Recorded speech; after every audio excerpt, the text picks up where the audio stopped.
Hey people, how you doing? Welcome to another episode of Hockey on the Spot with Brandon Barenfeld. I'm Brandon Barenfeld. Thank you for joining me. This is episode 30 of Hockey on the Spot. Hoorah! And for today's special episode, we're continuing with the 30 teams in 30 days from the entire month of August coming to the end. Only 3 teams to go, including today.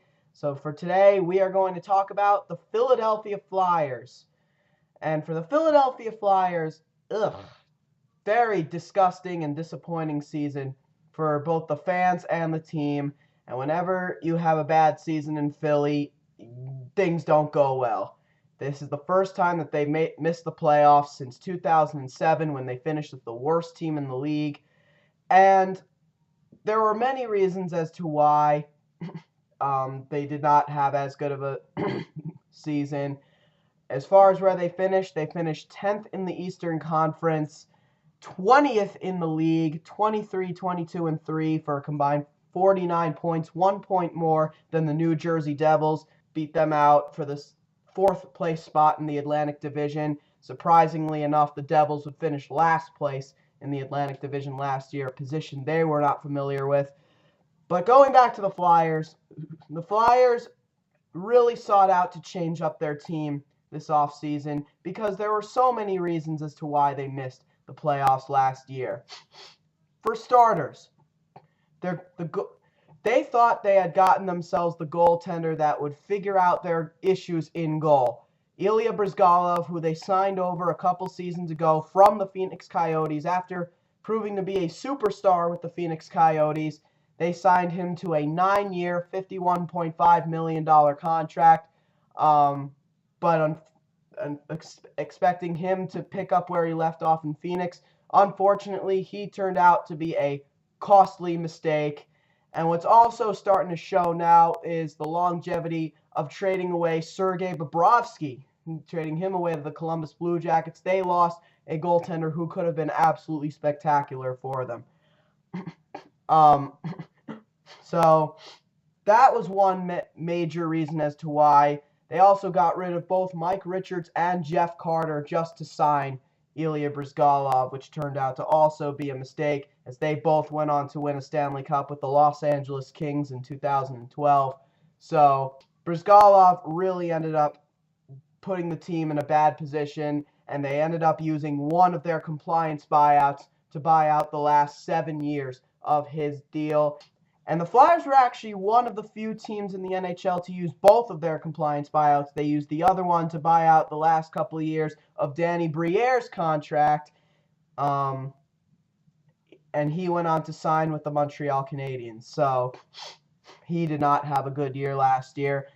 And then another major reason for the Flyers being as bad as they were last season, they were not able to get any single player that they wanted to get. They had a terrible offseason.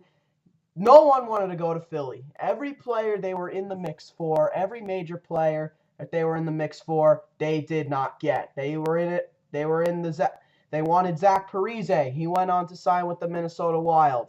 They wanted Rick Nash. He got traded to the New York Rangers. They wanted Shane Doan. He ended up re-signing with the Phoenix Coyotes. They wanted Shea Weber. They tried to sign him. They gave him a lengthy 14-year deal while he was a restricted free agent, but the Nashville Predators would match that offer. And I believe they also were in a minor sweeps for Ryan Suter, but he went on to sign with the Minnesota Wild, joining Zach Parise. So nothing went their way last offseason. They were left high and dry, only to sign forward Ruslan Fedotenko from the New York Rangers. He did not have a good year last year, and he is no longer a member of this team this year.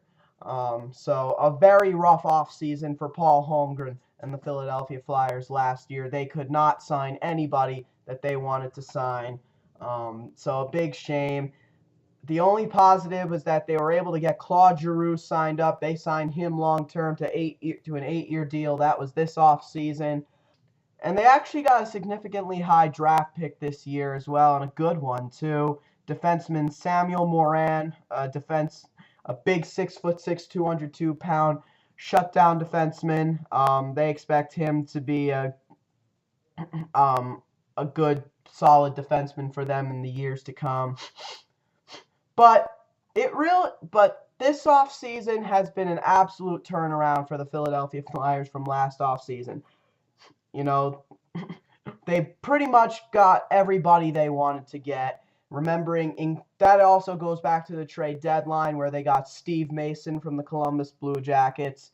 And he was absolutely excellent when he came over, going 4-2-0 in the 6 starts. And it's looking like the change of scenery has worked for him, because he has not been good since winning the Calder Trophy in 2008-2009 and leading the Columbus Blue Jackets to their only playoff appearance. So, but because of a shortened cap, in order to get all the guys the Flyers wanted to get, they had to depart a lot of guys, including Ilya Bryzgalov and Daniel Briere. We mentioned they were both bought out via compliance buyouts.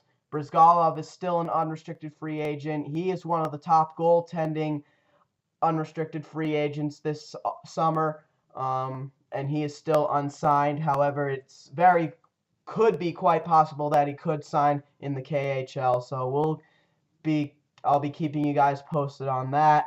And they still have a bunch of other guys that are still unrestricted free agents. Mike Knuble, who probably is going to retire, or if he does play another year, rumors revolving around him to maybe sign with a team like the Detroit Red Wings. Kent Huskins is still an unrestricted free agent. He will not be back. Matt Walker is still an unrestricted free agent. He will not be back. The only unrestricted free agent on this list who they may think about re-signing is Simon Gagne. It's unlikely, but it's a thought, and it's a thought that they could possibly go through with. But then you got some of the actual subtractions for the team. Most of them are actually still unrestricted free agents as well, including Ruslan Fedotenko, as mentioned before. Curtis Foster, he's still on there. Goaltender Brian Boucher, he's gone now, with some of the goaltenders they bought in this offseason. Andreas Lilia is gone. Danny Syvret, he was dealt to the New York Rangers this offseason, more of an AHL defenseman to begin with. Right winger Shane Harper, he was dealt to the New York Islanders in another significant trade, in a more significant trade, I should say. And then Danny Briere, the biggest loss for the Flyers this offseason, but one that was intended. Again, he was bought out and signed with the Montreal Canadiens. So, but despite the loss of Briere, their top 6 still very formidable, considering what they bought in to replace him, among others. In the trade that they sent Danny Syvret to the New York Rangers, they acquired center Chris Newberry, superstar in the American Hockey League, but in the National Hockey League, more of an enforcer. He'll figure to add depth and maybe fight for the honor of being a 13th forward, possibly. Maybe even play in the top 12. They also brought in goaltender Jan Danny. He'll be the team's 3rd goaltender, most likely, bringing him in from the Edmonton Oilers. He'll be with the Adirondack Phantoms, maybe as their starter or backup, and will be called up if one of their goaltenders gets hurt. And the other goaltender that they bought in, the one that would be battling with Steve Mason for the starting job, Ray Emery is back. This is his 2nd stint as a member of the Philadelphia Flyers. Last year, won the Stanley Cup with the Chicago Blackhawks as the backup goaltender. He was actually probably the best backup goaltender in the league last year, and proved that he could have been a formidable starter if not for Corey Crawford. He went 17-1-0. That's absolutely impressive for a guy like Ray Emery, and definitely a guy who has the potential to be a starter. Will he be the starter in Philly? At least to start the year, most likely. As the year goes on, that could definitely change, however. If he can handle the role of being a backup goaltender, will he handle being a starter? That's going to be one of the big questions for the Flyers this year. Very athletic goaltender, and a popular guy too. And then one of the bigger trades that they made this offseason, well, trade/signing, when they traded Shane Harper as well as a draft pick to the New York Islanders, they got Defenseman Mark Streit from the New York Islanders, former Islander captain, failed to come to terms with the Islanders. And though he's 35 years old, this is a guy who definitely could help them out on their blue line. They acquired his rights in a trade and then signed him to a 4-year deal.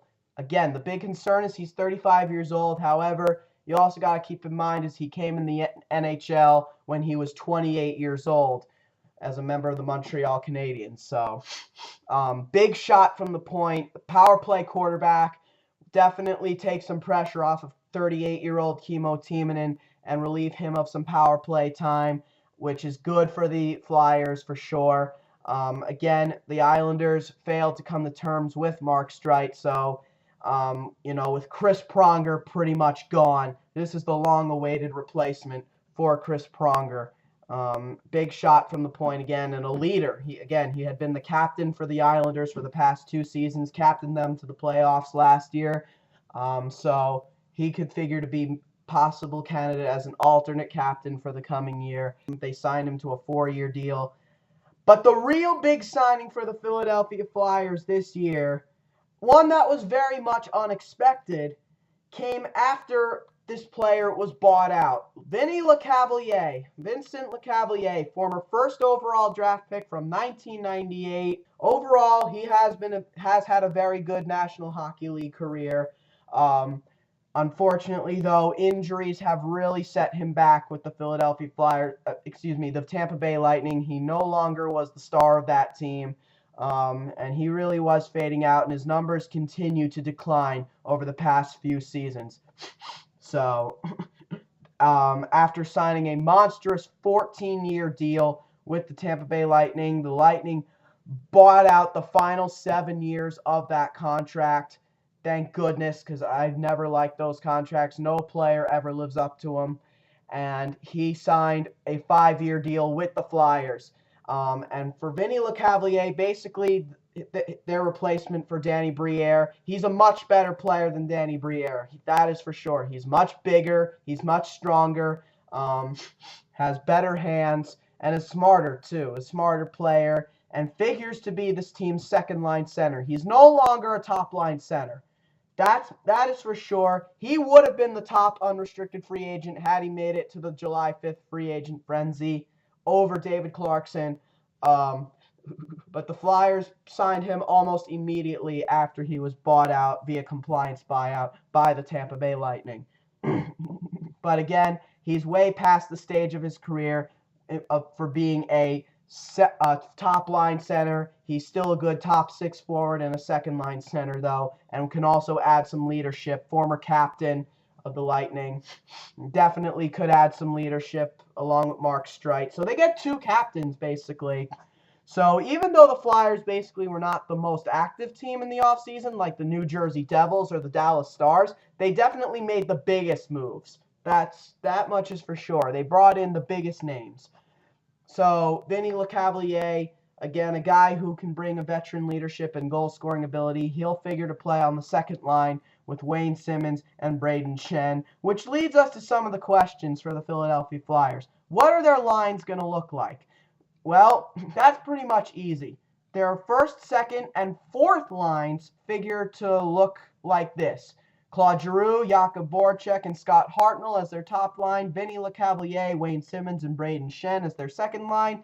Maxime Talbot, Adam Hall, and Zach Rinaldo as their fourth line, with either Jay Rosehill or Chris Newberry as the 13th forward. One of them will be the 14th. The big question is who's going to play on their third line. It's pretty much definite that Sean Couturier will be the third-line center and Matt Reed will be the third-line right winger. However, they do have a spot open as third-line left winger. Obviously, one possibility would maybe be bringing Simon Gagne back on a bridge deal, maybe sign him to a 1-year deal and have him play on that line. But they probably would not want to do that. They'd probably want to go younger. So maybe a guy like Ty McGinn or a guy like Scott Laughton could play on that line. It would definitely be one of those two. Maybe Jason Akeson, another player who played 1 game last year. Maybe he could move to left wing and play on that line. There's a lot of possibilities for the Flyers. But honestly, I see it as either Scott Laughton or Ty McGinn playing on that line. Scott Laughton is their top prospect. We'll get more into that. The other big question for the Flyers, who's going to be their starting goaltender, Ray Emery or Steve Mason? As I said before, Ray Emery figures to start in the beginning of the year. Mason could possibly back up and then become the starter at some point through the year. And then probably the biggest question of all, what's their defense going to look like? Offensively, they're all set. And in goal, it's a pretty good situation to be in right now. Not that it's solved, but it's a good situation to be in. The defense, however, absolutely needs work. They have Kimmo Timonen, he'll definitely be on there. Luke Schenn, he'll definitely be on there. Older brother of Braden Schenn. They'll figure to be a pair. Figuring Mark Streit will probably pair with Braden Coburn. And then Nicholas Grossman will be in there as well. But who's going to be the sixth defenseman? They have three options. Andre Meszaros would definitely be the most obvious option. He would probably be the most common sense option.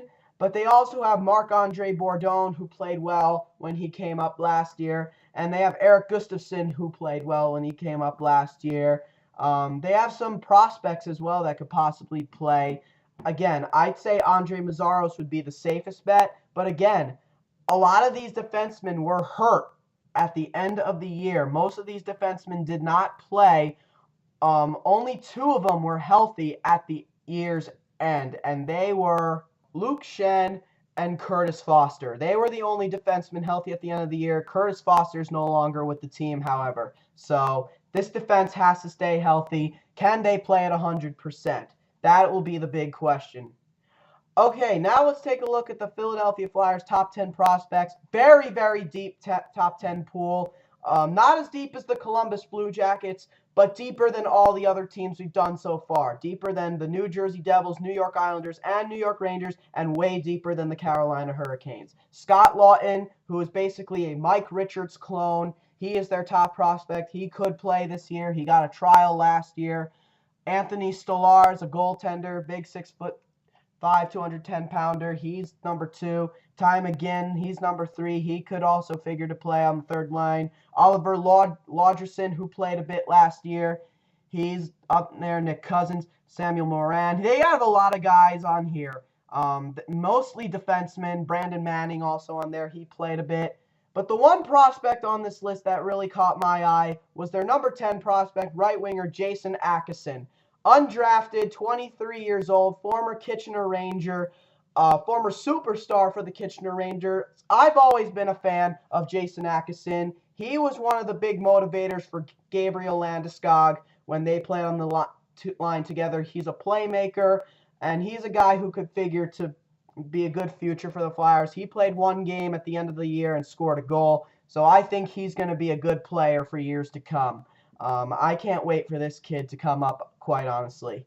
Now, the player on the Philadelphia Flyers that needs to step up this year in order for them to be a playoff team, no question whatsoever, has to be Sean Couturier. Sean Couturier had a rough sophomore year last year after a solid rookie year, which is why he's been demoted to third-line center. A lot of this season is going to depend on Sean Couturier's offense and him living up to that high draft status from a few years ago. If the Flyers are going to be good this year, he has to step up his game this year. But also, beyond that, the defense has to be healthy. Overall, are the Flyers a playoff team? Honestly, considering the teams ahead of them, I'm probably going to say no. I think they're a better team this year, and I think they will be in that bubble mix with the Columbus Blue Jackets, the New Jersey Devils, the New York Islanders, and the Detroit Red Wings. I think they will be in that bubble mix, and I think they will be better than all 4 of those teams that I just mentioned. However, I think they're going to come down to the last day, and I think they're going to come just short. I'm not convinced with this defense, to be quite honest, and I'm not convinced with them in goal. So, no, I think the Flyers need another year before they're a playoff team. Okay, guys, that'll do it for episode 30 of Hockey on the Spot. Join me again tomorrow when we talk about the Pittsburgh Penguins. So until then, this has been Hockey on the Spot with Brandon Barenfeld. I'm Brandon Barenfeld. Join me again tomorrow. Thank you and have a great day.